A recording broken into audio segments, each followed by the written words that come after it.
கர்நாடக நகரில் காவேரி நதிக்கரையில் அமர்ந்திருந்த ஒரு பழைய குடியிருப்பு பகுதி அது.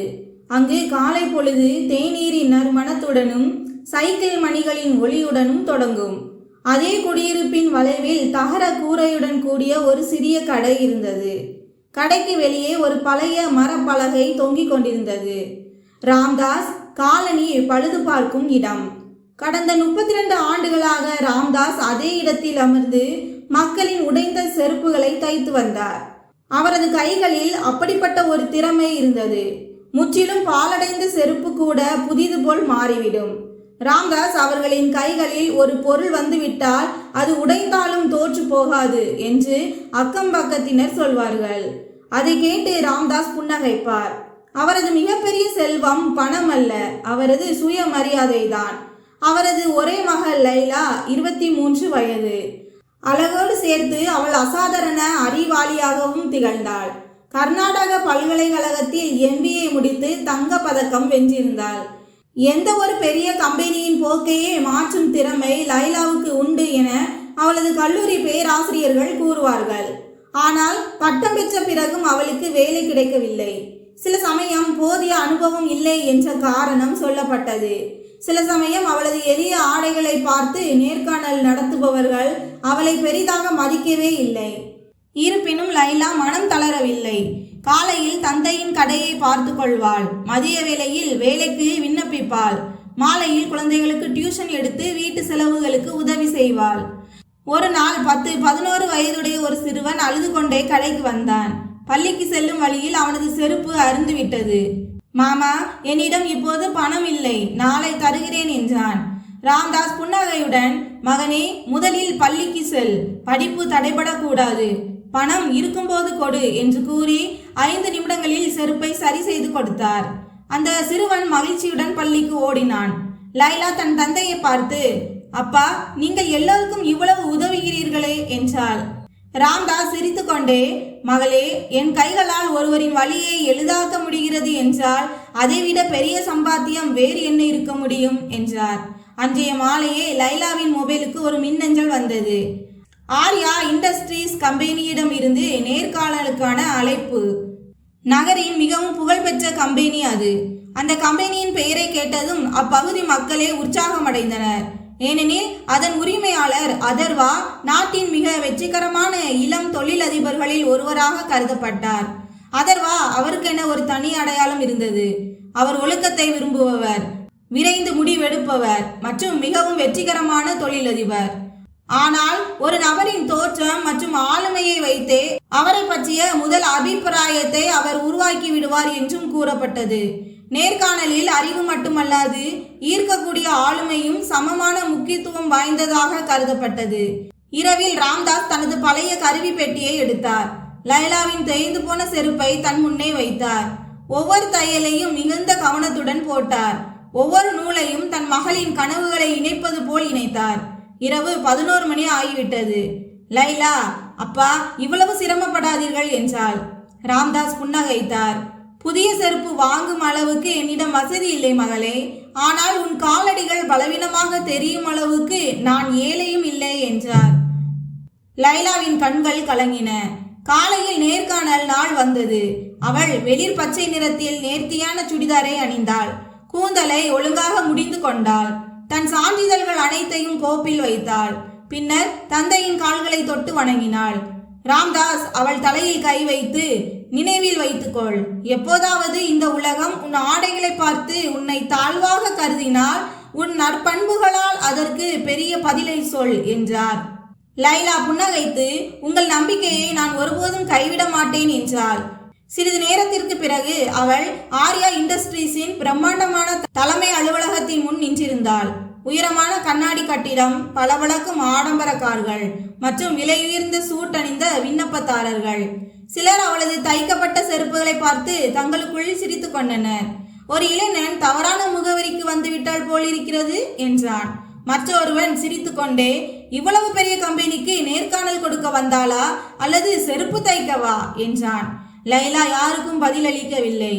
அமைதியாக வரவேற்பறையில் தன் பெயரை பதிவு செய்துவிட்டு நேர்காணல் அரங்குக்கு வெளியே சென்று அமர்ந்தாள். அதே நேரத்தில் வரவேற்பாளரின் குரல் ஒலித்தது. செல்வி லைலா, தலைமை செயல் அதிகாரி அவர்களே உங்களுக்கு நேர்காணல் நடத்த போகிறார். காத்திருக்கும் பகுதி முழுவதும் ஒரு கணம் அமைதியானது. லைலா ஒரு நீண்ட மூச்சை இழுத்து விட்டாள். தன் தந்தை தைத்து கொடுத்த செருப்புகளை ஒருமுறை பார்த்து கொண்டு தன்னம்பிக்கையுடன் மெதுவாக நேர்காணல் அறையின் கதவை திறந்தாள். எதிரே ஒரு நவீன மாநாட்டு அரங்கம் இருந்தது. நீண்ட கண்ணாடி மேஜை, சுவரில் பொருத்தப்பட்ட பெரிய திரை மற்றும் அதை சுற்றி அமர்ந்திருந்த கம்பெனியின் மூத்த அதிகாரிகள். நடுநாற்காலியில் அதர்வா அமர்ந்திருந்தார். சுமார் 33 வயது மதிக்கத்தக்க கம்பீரமான தோற்றம், நேர்த்தியான நேவி ப்ளூ சூட், தன்னம்பிக்கை நிறைந்த கண்கள் மற்றும் முகத்தில் தீவிரம். அவர் சிரிக்காமல், வாருங்கள் செல்வி லைலா, அமருங்கள் என்றார். நன்றி ஐயா என்றாள் லைலா. முழு தன்னம்பிக்கையுடன் அமர்ந்தாள். நேர்காணல் தொடங்கியது. மனிதவள மேம்பாட்டு தலைவர் முதல் கேள்வியை கேட்டார். நீங்கள் MPAவில் தங்க பதக்கம் பெற்றுள்ளீர்கள். அப்படி இருந்தும் இதுவரை ஏன் எந்த ஒரு பெரிய கம்பெனியிலும் வேலை கிடைக்கவில்லை? லைலா தயக்கமின்றி பதிலளித்தாள். ஐயா, பல கம்பெனிகளில் நேர்காணல் கொடுத்தேன். எல்லா இடங்களிலும் அனுபவம் குறைவு என்றே கூறப்பட்டது. சில இடங்களில் என் தகுதியை விட எனது பொருளாதார சூழ்நிலையே முதலில் பார்க்கப்பட்டதாக உணர்ந்தேன். அந்த அறையில் சில நொடிகள் நிசப்தம் நிலவியது. அப்போது அதர்வா அவளது கோப்பை மூடியபடி, செல்வி லைலா, எனக்கும் ஒரு கேள்வி உள்ளது என்றார். சொல்லுங்கள் ஐயா. அதர்வா பார்வை அவளது கால்களை நோக்கி சென்றது. இவ்வளவு பெரிய கம்பெனியின் நேர்காணலுக்கு வரும் முன் இன்னும் சற்று நேர்த்தியான ஆடை அணிந்திருக்க வேண்டும் என்று உங்களுக்கு தோன்றவில்லையா? லைலாவுக்கு விஷயம் புரிந்தது. பேச்சு தன் செருப்புகளை பற்றி தான் என்று. அவள் அமைதியான குரலில், ஐயா, நான் இதற்கு பதிலளிக்கலாமா என்றாள். தாராளமாக, லைலா மெல்லிய புன்னகையுடன் கூறினாள். ஐயா, என்னிடம் புதிய செருப்பு வாங்குவதற்கு பணம் இல்லை. ஆனால் இந்த செருப்புகளை என் தந்தை இரவு முழுவதும் தூங்காமல் தன் கைகளால் தைத்து சரி செய்தார். என்னை பொறுத்தவரை இது வெறும் செருப்பு அல்ல, அவரது போராட்டத்திற்கும் பாசத்திற்கும் அடையாளம். சில அதிகாரிகள் தீவிர சிந்தனையில் ஆழ்ந்தனர். ஆனால் அதர்வா, கார்ப்பரேட் உலகில் முதல் அபிப்பிராயம் மிகவும் முக்கியமானது என்றார். லைலா உடனே பதிலளித்தாள். ஐயா, முதல் அபிப்பிராயம் முக்கியமானதுதான். ஆனால் இறுதி முடிவு ஒரு மனிதரின் சிந்தனை மற்றும் தகுதியின் அடிப்படையில் அமைய வேண்டுமே தவிர ஆடைகளின் அடிப்படையில் அல்ல. அறையில் அமர்ந்திருந்த அனைவரும் அவளையே பார்க்க தொடங்கினர். அதர்வா முதல் முறையாக ஒரு விண்ணப்பதாரரிடமிருந்து இவ்வளவு பக்குவமான ஒரு பதிலை கேட்டார். அவர் உடனே பேச்சை மாற்றினார். அடுத்த 40 நிமிடங்களுக்கு வணிகம், நிதி, சந்தைப்படுத்துதல், தலைமைத்துவம் மற்றும் இடர் மேலாண்மை தொடர்பான கடினமான கேள்விகள் கேட்கப்பட்டன. ஒவ்வொரு கேள்விக்கும் லைலா நடைமுறை உதாரணங்களுடன் பதிலளித்தாள்.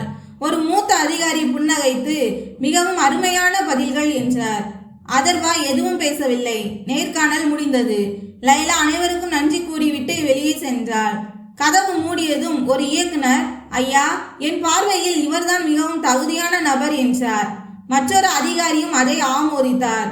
ஆனால் அதர்வா மெதுவான குரலில், அறிவு சிறப்பாக உள்ளது, ஆனால் நம் கம்பெனியை பிரதிநிதித்துவப்படுத்தும் ஒருவரின் ஆளுமையும் ஈர்க்கக்கூடியதாக இருக்க வேண்டும் என்றார். இதை கேட்டு HR தலைவர் சற்று ஏமாற்றம் அடைந்தார். மாலையில் முடிவுகள் அறிவிக்கப்பட்டன. தேர்ந்தெடுக்கப்பட்டவர்களின் பட்டியலில் லைலாவின் பெயர் இல்லை. அவள் பட்டியலை மீண்டும் பார்த்தாள். 3வது முறையும் பார்த்தாள். ஆனால் பெயர் இல்லை. அவள் ஒரு நீண்ட பெருமூச்சு விட்டு எந்த குறையும் கூறாமல் வெளியேறினாள். அதே நேரத்தில் வரவேற்பறையில் அமர்ந்திருந்த ஒரு வயதான ஊழியர் அவளை தடுத்தார். மகளே, மனதை தளர விடாதே, தோற்று போகாதே. சில நேரங்களில் இலக்கை அடைவதற்கு முதல் கதவு மூடப்படுவது அவசியமாகிறது. லைலா புன்னகையுடன், நன்றி ஐயா, உழைப்பதை நான் கைவிட மாட்டேன் என்று கூறிவிட்டு அங்கிருந்து சென்றாள். அங்கே அதர்வா தன் அறையில் அமர்ந்திருந்தார். அவர் முன்னே லைலாவின் கோப்பு வைக்கப்பட்டிருந்தது. அவர் சாதாரணமாக கோப்பின் கடைசி பக்கத்தை திறந்து பார்த்தார். அதில் எழுதப்பட்டிருந்தது, தந்தை ராம்தாஸ், தொழில் சாலையோரம் காலனி பழுது பார்ப்பவர், தாய் பல ஆண்டுகளுக்கு முன்பே நோயால் காலமானார். லைலா தனது படிப்பை டியூஷன் எடுத்தும் கல்வி உதவித்தொகை மூலமாகவும் முடித்தார். அதர்வா சிறிது நேரம் அந்த பக்கத்தையே பார்த்து கொண்டிருந்தார். நேர்காணலில் லைலா கூறிய ஒவ்வொரு வார்த்தையும் அவருக்கு திடீரென நினைவுக்கு வர தொடங்கியது. இந்த செருப்புகள் என் தந்தையின் போராட்டத்திற்கு அடையாளம். முதல் முறையாக அவரது மனதில் ஒரு லேசான குற்ற உணர்ச்சி எழுந்தது. ஆனால் அதே நேரத்தில் அவரது தனிப்பட்ட உதவியாளர் உள்ளே வந்து, ஐயா, அடுத்த வாரம் கம்பெனியின் வருடாந்திர தணிக்கை தொடங்க உள்ளது என்றார். அதர்வா கோப்பை மூடினான். வருடாந்திர தணிக்கை தொடங்க இன்னும் 3 நாட்களே இருந்தன. ஆர்யா இண்டஸ்ட்ரீஸ் முழுவதும் அதற்கான ஏற்பாடுகள் மும்மரமாக நடந்து கொண்டிருந்தன. ஒவ்வொரு துறையும் தங்கள் கோப்புகளை ஒழுங்குபடுத்திக் கொண்டிருந்தன. ஆனால் கம்பெனியின் நிதித்துறை தலைவர் அரவிந்தின் முகத்தில் பதற்றம் அப்பட்டமாக தெரிந்தது. கடந்த 1.5 ஆண்டுகளாக அவர் கம்பெனி பணத்தை போலி விநியோக கம்பெனிகள் மூலம் கையாடல் செய்து வந்திருந்தார். அவர் பல ஆண்டுகளாக கம்பெனியில் பணிபுரிந்து வந்ததாலும் அனைவராலும் நம்பிக்கைக்குரியவராக கருதப்பட்டதாலும் யாருக்கும் அவர் மீது சந்தேகம் வரவில்லை. தணிக்கை சரியாக நடந்தால் தனது உண்மையான முகம் வெளிப்பட்டு விடுமோ என்று அவர் அஞ்சினார். மற்றொரு புறம் அதர்வா மீண்டும் மீண்டும் லைலாவின் கோப்பை பார்த்து கொண்டிருந்தார். ஏனோ தெரியவில்லை, அந்த பெண்ணுக்கு தாம் அநீதி இழைத்து விட்டதாக அவரது மனம் சொல்லிக்கொண்டே இருந்தது. திடீரென அவர் தனது உதவியாளரிடம், இன்றைய மீதமுள்ள அனைத்து சந்திப்புகளையும் ரத்து செய்து விடுங்கள், நான் சற்று வெளியே செல்கிறேன் என்றார். சரிங்க ஐயா. அதர்வா முதல் முறையாக தனது விலையுயர்ந்த கார் மற்றும் ஓட்டுநரை தவிர்த்தார். யாரும் தன்னை அடையாளம் கண்டுவிடக் கூடாது என்பதற்காக அவர் எளிய வெள்ளை சட்டை, நீல நிற ஜீன்ஸ் மற்றும் சாதாரண காலணிகளை அணிந்தார். சுமார் அரை மணி நேரத்திற்கு பிறகு ராம்தாஸின் சிறிய கடை இருந்த அதே சந்திற்கு வந்து சேர்ந்தார். ராம்தாஸ் எப்போதும் போல ஒரு வாடிக்கையாளரின் செருப்பை தைத்து கொண்டிருந்தார். அதர்வா சத்தமில்லாமல் சென்று ஒரு மர பெஞ்சில் அமர்ந்தார். சிறிது நேரத்திற்கு பிறகு அவர் தனது காலணியை கலற்றி, பெரியவரே, இதன் அடிப்பாகம் பிரிந்து விட்டது, சரி செய்ய முடியுமா என்றார். ராம்தாஸ் புன்னகையுடன் காலணியை கையில் வாங்கினார். நிச்சயமாக செய்துவிடலாம் தம்பி, உட்காருங்கள், 10 நிமிடங்கள் ஆகும். அதர்வா கவனமாக ராம்தாஸின் கைகளை பார்க்க தொடங்கினார். ஒவ்வொரு தையலும் அவ்வளவு நேர்த்தியாக போடப்பட்டு கொண்டிருந்தது. ஒரு கலைஞன் தனது மிகச்சிறந்த கலைப்படைப்பை உருவாக்குவது போல. அப்போது லைலாவும் கடைக்கு வந்து சேர்ந்தாள். அவள் அதர்வாவை அடையாளம் கண்டு கொண்டாள். ஆனால் எதுவும் பேசவில்லை. அதர்வா தனது அடையாளத்தை மறைத்து வந்திருக்கிறார் என்பதை அவள் புரிந்து கொண்டாள். லைலா ஒரு சாதாரண வாடிக்கையாளரிடம் பேசுவது போல அவரிடம், அண்ணா, தண்ணீர் குடியுங்கள் என்றாள். அதர்வா டம்ளரை வாங்கி கொண்டார். நேர்காணலில் நிராகரிக்கப்பட்ட பிறகும் லைலாவின் முகத்தில் எந்தவித கோபமும் அல்லது கசப்புணர்வும் இல்லாதது அவருக்கு ஆச்சரியத்தை அளித்தது. சிறிது நேரத்தில் காலணி தயாரானது. ராம்தாஸ், தம்பி, 20 ரூபாய் ஆச்சு என்றார். அதர்வா தனது பாக்கெட்டில் இருந்து 500 ரூபாய் நோட்டை எடுத்து அவரிடம் நீட்டினார். ராம்தாஸ் அந்த பணத்தை திருப்பி தந்தார். இல்லை தம்பி, எவ்வளவு வேலை செய்தேனோ அவ்வளவு பணம் மட்டுமே வாங்குவேன். உழைப்புக்குத்தான் விலை உண்டு, இரக்கத்திற்கு அல்ல என்றார். அதர்வா, பெரியவரே, இதை ஒரு உதவியாக நினைத்துக் கொள்ளுங்கள் என்றார். ராம்தாஸ் புன்னகைத்தார். உழைக்காமல் நான் பணம் வாங்க தொடங்கும் நாளில் என் மகள் என்னை மரியாதையுடன் பார்ப்பதை நிறுத்தி விடுவாள் என்றார். அதர்வா முற்றிலும் வாயடைத்து போனார். அப்போது லைலா, சார், மன்னியுங்கள் என்றாள். அதர்வா திடுக்கிட்டு, நீ என்னை அடையாளம் கண்டு விட்டாயா என்றார். லைலா மெல்லிய புன்னகையுடன், எனக்கு நேர்காணல் நடத்திய ஒரு நபரை நான் எப்படி மறக்க முடியும் என்றாள். அதர்வா சில நொடிகள் அமைதியாக இருந்தார். பின்னர் முதல் முறையாக எந்தவித தலைக்கணமும் இன்றி, லைலா, ஒருவேளை அன்று நான் உன்னை தவறாக புரிந்து கொண்டு விட்டேன் என்றார். லைலா பணிவுடன் பதிலளித்தாள். மனிதர்களுக்கு தானே தவறான புரிதல்கள் ஏற்படும் சார். அதர்வா தலையை குனிந்து கொண்டார். அதே நேரத்தில் கடையின் மூலையில் வைக்கப்பட்டிருந்த ஒரு பழைய மரப்பலகையின் மீது அவரது பார்வை பட்டது. அதில் எழுதப்பட்டிருந்தது, நேர்மையாக சம்பாதித்த சிறிய பணமும் கூட மிகப்பெரிய செல்வமாகும். இந்த வார்த்தைகள் நேரடியாக அவரது இதயத்தை தொட்டன. அவர் மேற்கொண்டு எதுவும் பேசாமல் அங்கிருந்து கிளம்பினார். மறுநாள் அலுவலகத்திற்கு வந்ததும் மனிதவள மேம்பாட்டு தலைவரை அழைத்தார். செல்வி லைலாவை மீண்டும் நேர்காணலுக்கு அல்ல, சிறப்பு திட்ட ஆலோசகராக அழைத்து பணி அமர்த்துங்கள். அவரது திறமைக்கு இன்னொரு வாய்ப்பை நான் வழங்க விரும்புகிறேன் என்றார். HR தலைவர் புன்னகைத்து, சார், நீங்கள் ஒரு நாள் இந்த முடிவை எடுப்பீர்கள் என்று நான் உறுதியாக நம்பியிருந்தேன் என்றார். மற்றொரு புறம் இந்த செய்தி அரவிந்துக்கு எட்டியவுடன் அவனது முகத்தில் இரத்த ஓட்டமே வற்றி போனது போல வெளிரி போனது. லைலா கம்பெனிக்குள் நுழைந்தால் அவளது கூர்மையான பார்வை விரைவிலோ அல்லது பின்னரோ அந்த போலி கணக்குகளை கண்டுபிடித்துவிடும் என்பதை அவன் அறிந்திருந்தான். அன்றைய மாலையே அவன் தனது அறை கதவை மூடிக்கொண்டு மெல்லிய குரலில், இனி இந்த விளையாட்டை சீக்கிரம் முடித்தாக வேண்டும், இல்லையெனில் எல்லாமே முடிந்துவிடும் என்று முணுமுணுத்தான். அவனது கண்களில் பயமும் அதே சமயம் ஒரு புதிய சதி திட்டத்தின் தீய பார்வையும் தெரிந்தது. இந்த முறை அவன் மோதுவது ஒரு சாதாரண பெண்ணுடன் அல்ல, மாறாக உண்மை மற்றும் சுயமரியாதையோடு தான் என்பது அவனுக்கு தெரியவில்லை. மறுநாள் காலை ஆர்யா இண்டஸ்ட்ரீஸ் முழுவதும் ஒரு சிறப்பு வணிக திட்டத்திற்காக ஒரு வெளி ஆலோசகரை கம்பெனி நியமிக்கப் போகிறது என்ற பேச்சே அடிபட்டது. அந்த ஆலோசகர் லைலா என்று ஊழியர்களுக்கு தெரிந்ததும் பலர் ஆச்சரியமடைந்தனர். சிலர் கடந்த மாதம் நேர்காணலில் நிராகரிக்கப்பட்ட அதே பெண்தானே இவள் என்றனர். மற்றொருவர், CEO அவர்களை மீண்டும் அழைத்துள்ளார் என்றால் நிச்சயமாக ஏதோ பெரிய விஷயம் இருக்க வேண்டும் என்றார். அங்கு லைலா சரியான நேரத்திற்கு அலுவலகத்திற்கு வந்து சேர்ந்தாள். அதர்வா அவரே வரவேற்பறை வரை வந்து புன்னகையுடன், வாருங்கள் செல்வி லைலா, இந்த முறை உங்களை நீங்கள் நிரூபிக்க முழு வாய்ப்பும் கிடைக்கும் என்றார். லைலா அமைதியான குரலில், நன்றி ஐயா, எனக்கு ஒரு நியாயமான வாய்ப்பு மட்டுமே தேவை, மீதியே எனது உழைப்பு தீர்மானிக்கும் என்றாள். அதர்வா முதல் முறையாக மரியாதையுடன் தலையசைத்தார். அன்றே அவளிடம் கம்பெனியின் முக்கியமான ஒரு திட்டத்தின் கோப்புகள் ஒப்படைக்கப்பட்டன. லைலா வேலையை தொடங்கினாள். வெறும் 2 நாட்களில் அந்த கோப்புகளை அவள் ஆழமாக ஆய்வு செய்து விட்டாள். 3வது நாள் அவளுக்கு ஏதோ ஒன்று விசித்திரமாக தென்பட்டது. கம்பெனி பல கோடி ரூபாய் பணம் செலுத்தி வந்த விநியோக கம்பெனிகளின் சிலவற்றின் முகவரிகள் முழுமையற்றவையாக இருந்தன. சில கம்பெனிகளின் GST எண்களும் கூட பொருந்தவில்லை. லைலா அனைத்து பதிவுகளையும் தனித்தனி தாள்களில் குறித்து கொண்டாள். அன்றைய மாலையே அவள் அதர்வா அறைக்கு சென்றாள். ஐயா, நான் 5 நிமிடங்கள் எடுத்துக்கொள்ளலாமா? தாராளமாக, அமருங்கள். லைலா கோப்பை அவர் முன் வைத்து, ஐயா, இந்த பண பரிவர்த்தனைகளில் ஏதோ முறைகேடு இருப்பதாக எனக்கு தோன்றுகிறது. நான் இப்போதே யாரையும் குற்றம் சாட்டவில்லை, ஆனால் இதை மறு ஆய்வு செய்வது அவசியம் என்றாள். அதர்வா அனைத்து ஆவணங்களையும் உற்று கவனித்தார். அவர் உடனடியாக நிதித்துறையை அழைப்பதற்கு பதிலாக, முழு ஆதாரங்கள் கிடைக்கும் வரை இந்த விஷயம் நம் இருவருக்குள்ளேயே இருக்கட்டும் என்றார். லைலா புன்னகைத்து, அதுவே சரியானது ஐயா என்றாள். இருவரும் இணைந்து அடுத்த சில நாட்களுக்கு யாருக்கும் தெரியாமல் பழைய பதிவுகளை ஆராய்ந்து துருவி பார்க்க தொடங்கினர். மற்றொரு புறம் யாரோ தனது கோப்புகளை நெருங்கிவிட்டதை அரவிந்த் உணரத் தொடங்கினான். அவன் தன் அறையில் அமர்ந்து இப்போது ஏதாவது செய்யவில்லை என்றால் எல்லாமே முடிந்துவிடும் என்று யோசித்தான். அவன் உடனே ஒரு புதிய தந்திரத்தை கையாண்டான். சில போலி ஆவணங்களை தயாரித்து அந்த நிதி பதிவுகளை முதலில் லைலா பார்வையிட்டது போல அதில் காட்டினான்.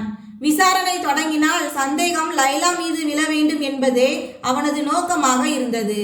ஆனால் இந்த முறை அவனது ஒரு சிறிய தவறு அவனுக்கே வினையாக அமைந்தது. லைலா அந்த ஆவணங்களை பார்த்த உடனேயே, ஐயா, இது என் கையெழுத்து அல்ல என்றாள். அதர்வா உற்று கவனித்தார். உண்மையில் கையெழுத்து முற்றிலும் வேறாக இருந்தது. அது மட்டுமின்றி ஆவணங்கள் தயாரிக்கப்பட்டதாக குறிப்பிடப்பட்டிருந்த தேதியில் லைலா கம்பெனிக்கு வந்திருக்கவே இல்லை. அதர்வாவின் கண்களில் இருந்த சந்தேகம் இப்போது உறுதியாக மாறியது. அவர் அன்றிரவே IT துறை, தணிக்கை குழு மற்றும் சட்டத்துறை ஆகியவற்றின் ரகசிய கூட்டத்தை கூட்டினார். 3 துறைகளும் இணைந்து கடந்த 1.5 ஆண்டுகளின் பதிவுகளை தீவிரமாக ஆய்வு செய்ய தொடங்கின. 2 நாட்களுக்கு பிறகு அறிக்கை தயாரானது. அறிக்கையில் தெளிவாக குறிப்பிடப்பட்டிருந்தது, பல கோடி கணக்கான பணம் போலி கம்பெனிகளுக்கு மாற்றப்பட்டுள்ளது. அனைத்து ஒப்புதல்களும் ஒரே கணினி அமைப்பிலிருந்து வழங்கப்பட்டுள்ளன. அந்த கணினிக்கான அணுகல் அரவிந்திடம் மட்டுமே இருந்தது. அதர்வா அறிக்கையை மூடிவிட்டு ஒரு நீண்ட பெருமூச்சு விட்டார். உண்மை அனைவர் முன்னிலையிலும் வெளிவர வேண்டிய நேரம் வந்துவிட்டது. மறுநாள் அவர் ஒட்டுமொத்த இயக்குநர்கள் குழு, அனைத்து துறை தலைவர்கள் மற்றும் மூத்த ஊழியர்களின் ஒரு சிறப்பு கூட்டத்தை கூட்டினார். திடீரென இவ்வளவு பெரிய கூட்டம் ஏன் கூட்டப்பட்டது என்பது யாருக்கும் புரியவில்லை. அரவிந்தும் தன்னம்பிக்கையை வெளிப்படுத்த முயன்றவாறே கூட்டத்திற்கு வந்து சேர்ந்தான். தனக்கு எதிராக யாராலும் உறுதியான ஆதாரங்களை திரட்ட முடியாது என்ற நம்பிக்கை அவனுக்கு இன்னும் இருந்தது. ஆனால் கூட்டம் தொடங்கியதும் அதர்வா தனது இருக்கையிலிருந்து எழுந்து நின்று, இன்றைய கூட்டம் எந்த ஒரு புதிய திட்டத்திற்காகவும் அல்ல, மாறாக இந்த கம்பெனியின் உண்மையை வெளிக்கொண்டு வருவதற்காகவே கூட்டப்பட்டுள்ளது என்றார். இதை சொல்லிவிட்டு அவர் முன் வைக்கப்பட்டிருந்த ஒரு தடித்த கோப்பை எடுத்தார். பின்னர் அவரது பார்வை நேரடியாக அரவிந்த் மீது சென்று நிலைத்தது. அறையின் சூழல் திடீரென பதற்றமானது. அரவிந்தின் முகத்திலிருந்து புன்னகை மறைந்து போனது. பல ஆண்டுகளாக தான் மறைத்து வைத்த ரகசியங்கள் அனைத்தும் இன்றோடு நிரந்தரமாக வெளிவரப் போகின்றன என்பதை அவன் முதல் முறையாக உணர்ந்தான். மாநாட்டு அரங்கில் கம்பெனியின் அனைத்து மூத்த அதிகாரிகளும் குழுமியிருந்தனர். அனைவரின் பார்வையும் அதர்வாவின் மீதே பதிந்திருந்தது. அதர்வா மேஜை மீதிருந்த கோப்பை திறந்து அமைதியான குரலில் கூறினார், இன்றைய கூட்டம் எந்த ஒரு புதிய திட்டத்திற்காகவும் அல்ல, மாறாக நமது கம்பெனியின் நேர்மையை காப்பாற்றுவதற்காகவே கூட்டப்பட்டுள்ளது. அதன் பிறகு அவர் பெரிய திரையில் தணிக்கை அறிக்கையை காட்டத் தொடங்கினார். ஒவ்வொன்றாக போலி பரிவர்த்தனைகள், போலி விநியோக கம்பெனிகள் மற்றும் வங்கி பதிவுகள் திரையில் தோன்றின. அரங்கம் முழுவதும் அதிர்ச்சியில் உறைந்தது. பின்னர் அதர்வா, இந்த ஆவணங்கள் அனைத்தையும் நமது தணிக்கை குழு, ஐடி துறை மற்றும் சட்டக்குழு ஆகியவை இணைந்து ஆய்வு செய்துள்ளன என்றார். அவர் திரையை மாற்றினார். இப்போது லாக்கின் பதிவுகள் திரையில் தெரிந்தன. ஒவ்வொரு போலி பரிவர்த்தனைக்கும் பின்னால் ஒரே ஒரு பெயர் மட்டுமே மீண்டும் மீண்டும் வந்து கொண்டிருந்தது, அரவிந்த். அறையில் நிசப்தம் நிலவியது. அதர்வா அரவிந்தை பார்த்து, இவை அனைத்திற்கும் உங்களிடம் ஏதாவது பதில் இருந்தால் ஒட்டுமொத்த கம்பெனியும் அதை கேட்க விரும்புகிறது. அரவிந்த் முதலில் தன்னை சமாளித்துக் கொள்ள முயன்றான். ஐயா, ஒருவேளை ஏதேனும் தொழில்நுட்ப கோளாறாக இருக்கலாம். அதற்குள் தணிக்கை குழுவின் தலைவர் எழுந்து, ஐயா, நாங்கள் 3 முறை சரிபார்த்து விட்டோம்.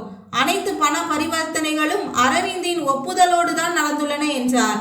பின்னர் ஐடி துறை தலைவர், ஐயா, போலி ஆவணங்களும் இவருடைய கணினியிலிருந்தே தயாரிக்கப்பட்டுள்ளன என்றார். இப்போது அரவிந்தின் முகத்திலிருந்து தன்னம்பிக்கை முற்றிலும் மறைந்து போனது. சில நொடிகள் அவன் தலைகுனிந்து நின்றான். பின்னர் திடீரென அவனது கண்களில் இருந்து கண்ணீர் வழிய தொடங்கியது. அவன், ஆம், என்னால் தவறு நடந்துவிட்டது. பேராசையினால் கம்பெனிக்கு துரோகம் இழைத்து விட்டேன். எனது உண்மை முகம் வெளிவந்துவிடும் என்று பயந்த போது நான் லைலாவின் பெயரை பழியாக்க முயற்சித்தேன் என்றான். அரங்கம் முழுவதும் அதிர்ச்சியில் உறைந்தது. லைலா அமைதியாக நின்று கொண்டிருந்தாள். அவள் ஒரு வார்த்தை கூட பேசவில்லை. அதர்வா சில நொடிகள் மௌனமாக இருந்தார். பின்னர் அவர் தீவிரமான குரலில், அரவிந்த், நீங்கள் கம்பெனியின் பணத்தை மட்டும் வீணடிக்கவில்லை, உங்களை தங்கள் தோழனாக நினைத்த மனிதர்களின் நம்பிக்கையையும் உடைத்து விட்டீர்கள் என்றார். அவர் இயக்குநர்கள் குழுவை நோக்கினார். அனைவரும் ஒரு மனதாக முடிவெடுத்தனர். அதர்வா அறிவித்தார், இன்றிலிருந்து அரவிந்த் ஆர்யா இண்டஸ்ட்ரீஸின் அனைத்து பொறுப்புகளிலிருந்தும் நிரந்தரமாக நீக்கப்படுகிறார். கம்பெனிக்கு ஏற்பட்ட பொருளாதார இழப்பை சட்டப்பூர்வ நடவடிக்கைகள் மூலம் அவரிடமிருந்து வசூலிக்கப்படும். அரவிந்த் தலை குனிந்தான். அவன் எந்த விவாதமும் செய்யாமல் தனது அடையாள அட்டை மற்றும் அலுவலக சாவிகளை மேஜை மீது வைத்துவிட்டு மெதுவாக கூட்ட அரங்கிலிருந்து வெளியேறினான். பதவி எவ்வளவு பெரியதாக இருந்தாலும் அது நேர்மையை விட பெரியதாக இருக்க முடியாது என்பதை அன்று முதல் முறையாக ஒட்டுமொத்த கம்பெனியும் கண்டது.